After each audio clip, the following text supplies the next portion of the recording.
விஜய்க்கு வந்து இந்த இதுவே இந்த டேபை யூஸ் பண்ண தெரியாது போல. அவர் பாருங்க பேப்பர் எடுத்து வச்சு பேசிட்டு இருக்காரு. கோட் ஷூட் போட்டுக்கிட்டு மாட்டு வண்டி ஓட்டுற மாதிரி வந்து இருக்கு. இதெல்லாம் பார்க்கும்போது காமெடியா இருக்கு. பேப்பரை வச்சு பேசிக்கிட்டு இருக்காரு. ஆனா எங்கள் தலைவரை பாருங்க. இல்ல நீங்க சொல்றது பார்த்தா அண்ணன் இயற்கைன்னு சொல்லிட்டு ஸ்லைட் ஷோ போட்டு காமிச்சிட்டு இருந்தாருல இந்த பாரு இப்படிலாம் பாரு. அதுதான் அந்த மாதிரி கதையா இருக்குது. அதுதான் இப்போ வந்து கோட் ஷூட் போட்டுட்டு மாட்டு வண்டி ஓட்டுற மாதிரி வந்து இருக்கு.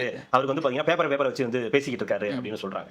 அப்புறம் இந்த சைடு பார்த்தா பாத்தீங்களா எங்கள் தலைவரை உதயநிதி அவர்கள் பாருங்க எவ்வளவு அழகா வந்து ஸ்மார்ட் டெக்னாலஜி யூஸ் பண்ணிட்டு இருக்காரு. ஐபேட்ல யூஸ் பண்றாங்க. நான் கூட பரவாயில்ல அவன் விஜய் அவர்கள் பேப்பர் வச்சு படிக்கிறாரு. பரவாயில்ல. இன்னைக்கு பார்த்தா பக்கமா எடுத்து வந்திருக்காங்க.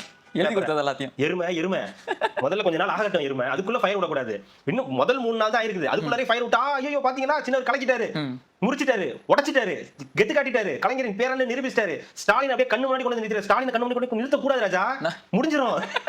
ஆல்ரெடி முடிஞ்சு போய் தான் அங்க நடக்குது. ஸ்டாலினால கண்ணு முன்னாடி கொண்டு உதயநிதி நிறுத்தவே கூடாது. உங்களுக்கு அவர் அப்படியே பார்த்த மாதிரி இருந்துதான். அப்படினா முடிய போகுதுன்னு அர்த்தம். இந்த தடவை எந்திரிக்க மாட்டீங்க பாத்துக்கங்க. உங்களுக்கு வந்து கலைஞர் கண் முன்னாடி வரணும், ஸ்டாலின் வரக்கூடாது. அது வந்து மைண்ட்ல வச்சுக்கோங்க. அது அப்பதான் நீங்க தேர முடியும். அவரோட வளர்ப்பு